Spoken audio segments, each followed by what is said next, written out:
Assalamualaikum warahmatullahi wabarakatuh. Kebijakan moneter dalam perspektif ekonomi Islam. Pengertian kebijakan moneter. Kebijakan moneter adalah suatu usaha dalam mengendalikan keadaan ekonomi makro agar dapat berjalan sesuai dengan yang diinginkan melalui pengaturan jumlah uang yang beredar dalam perekonomian. Usaha tersebut dilakukan agar terjadi kestabilan harga dan inflasi, serta terjadinya peningkatan output keseimbangan. Menurut Manan, kebijakan moneter adalah kebijakan yang seharusnya mengikuti tujuan-tujuan untuk mempertahankan stabilitas dalam nilai mata uang, kesejahteraan ekonomi, kesempatan kerja sepenuhnya, pertumbuhan ekonomi yang optimum, dan peningkatan keadilan bagi setiap orang. Sedangkan menurut Budiono, menyatakan kebijakan moneter adalah tindakan pemerintah atau bank sentral untuk mempengaruhi situasi makro yang dilaksanakan melalui pasar uang. Menurut Johan Putro, kebijakan moneter merupakan tindakan pemerintah dalam rangka mencapai tujuan pengelolaan ekonomi makro dengan cara mempengaruhi situasi makro melalui pasar uang, atau dengan kata lain melalui proses penciptaan uang atau jumlah uang beredar. Tujuan kebijakan moneter. Bank Indonesia memiliki kewenangan untuk melakukan kebijakan moneter melalui penetapan sasaran-sasaran moneter dengan tujuan utama menjaga sasaran laju inflasi yang ditetapkan oleh pemerintah. Secara operasional, pengendalian sasaran-sasaran moneter tersebut menggunakan instrumen-instrumen, antara lain operasi pasar terbuka di pasar uang, baik rupiah maupun valuta asing, penetapan tingkat diskonto, penetapan cadangan wajib minimum, dan pengaturan kredit atau pembiayaan. Bank Indonesia juga dapat melakukan cara-cara pengendalian moneter berdasarkan prinsip syariah. Secara prinsip, tujuan kebijakan moneter Islam tidak berbeda dengan tujuan kebijakan moneter secara umum, yaitu untuk menjaga stabilitas dari mata uang sehingga pemerataan pertumbuhan ekonomi tercapai. Tujuan kebijakan moneter dalam Islam. 1. Kesejahteraan ekonomi dengan kesempatan kerja penuh. 2. Keadilan sosioekonomi dan distribusi pendapatan dan kekayaan. 3. Stabilitas nilai uang. 4. Mobilisasi investasi dan tabungan untuk pembangunan perekonomian. 5. Memberikan semua bentuk pelayanan yang efektif yang secara normal diharapkan dari sistem perbankan. Prinsip-prinsip kebijakan moneter dalam ekonomi Islam. Kebijakan moneter dalam Islam berpijak pada prinsip-prinsip dasar ekonomi Islam sebagai berikut. 1. Kekuasaan tertinggi adalah milik Allah, dan Allah lah pemilik yang absolut. 2. Manusia merupakan pemimpin atau khalifah di bumi, tetapi bukan pemilik yang sebenarnya. 3. Semua yang dimiliki dan didapatkan oleh manusia adalah karena seizin Allah, dan oleh karena itu, saudara-saudara yang kurang beruntung memiliki hak atas sebagian kekayaan yang dimiliki saudara-saudaranya yang lebih beruntung. 4. Kekayaan tidak boleh ditumpuk terus atau ditimbun. 5. Kekayaan harus diputar. 6. Menghilangkan jurang perbedaan antara individu dalam perekonomian dapat menghapus konflik antar golongan. 7. Menetapkan kewajiban yang sifatnya wajib dan sukarela bagi semua individu, termasuk bagi anggota masyarakat yang miskin. Instrumen-instrumen moneter Islam. Instrumen atau alat kebijakan moneter yang dikenal dalam ekonomi Islam antara lain dalam bentuk kontrol kuantitatif pada penyaluran pembiayaan dan instrumen yang dapat menjamin alokasi pembiayaan dapat berlangsung dengan baik pada sektor-sektor yang bermanfaat dan produktif. Instrumen besar pertama didukung dengan instrumen moneter berupa 1. Statutory reserve recruitment. Banyak bank sentral yang melakukan reduksi dan eliminasi cadangan minimum untuk menjadikan bank lebih kompetitif.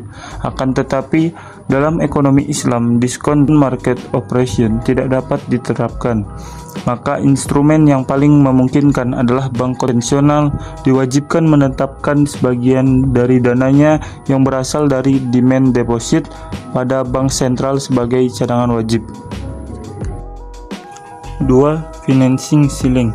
Selain reserve requirement, keberhasilan manajemen moneter perlu juga mempertimbangkan sistem penyaluran pembiayaan yang efektif agar tidak melampaui jumlah yang ditargetkan.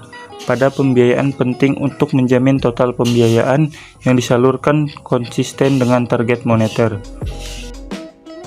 3. Government deposit. Instrumen moneter yang juga mempengaruhi cadangan dari bank komersial adalah kewenangan bank sentral untuk dapat memindahkan demand deposit pemerintah yang ada pada bank sentral ke bank komersial. 4. Common pool. Common pool adalah instrumen yang mensyaratkan bank-bank komersial menyisihkan sebagian dari deposit yang dikuasainya dalam proporsi tertentu berdasarkan kesepakatan bersama guna menanggulangi masalah likuiditas. 5. Moral suasion merupakan instrumen yang lebih penting pada bank sentral yang menerapkan prinsip-prinsip syariah melalui kontak-kontak personal, konsultasi, dan pertemuan-pertemuan dengan bank komersial.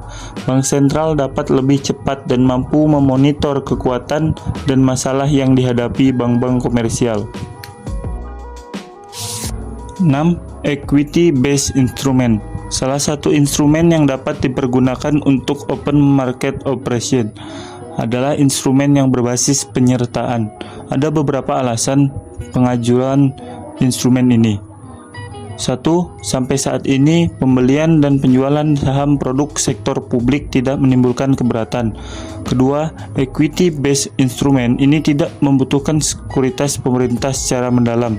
3. Variasi harganya yang dikeluarkan bank sentral pada operasi pasar terbuka tidak menuntut keuntungan atau penalti dari pemegang saham perusahaan. 4. Kemungkinan naiknya harga saham yang dibeli bank sentral dari pemegang saham dapat menimbulkan tindakan korupsi, khususnya ketika secara fundamental mereka tidak menyetujui. 7. Change in the profit and loss sharing ratio.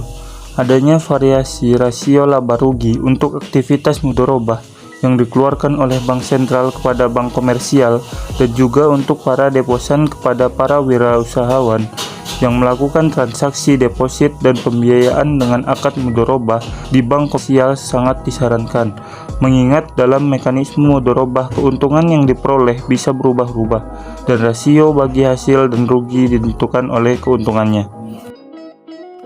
Mazhab instrumen kebijakan moneter dalam ekonomi Islam. Mazhab pertama, Iqtisadiyun.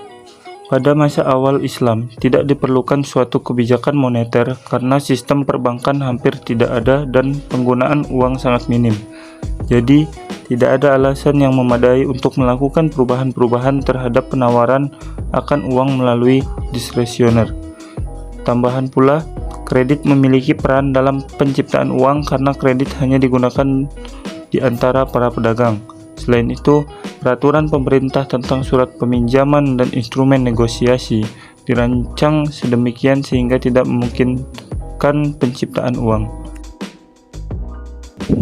Mazhab kedua, mainstream. Tujuan kebijakan moneter pemerintah adalah maksimalisasi alokasi sumber daya untuk kegiatan ekonomi produktif. Al-Quran melarang praktek penumpukan uang karena membuat uang tersebut tidak memberikan manfaat terhadap peningkatan kesejahteraan masyarakat. Oleh sebab itu, mazhab ini merancang sebuah instrumen kebijakan yang ditunjukkan untuk mempengaruhi besar kecilnya permintaan akan uang agar dapat dialokasikan pada peningkatan produktivitas perekonomian secara keseluruhan. Mazhab yang ketiga, alternatif.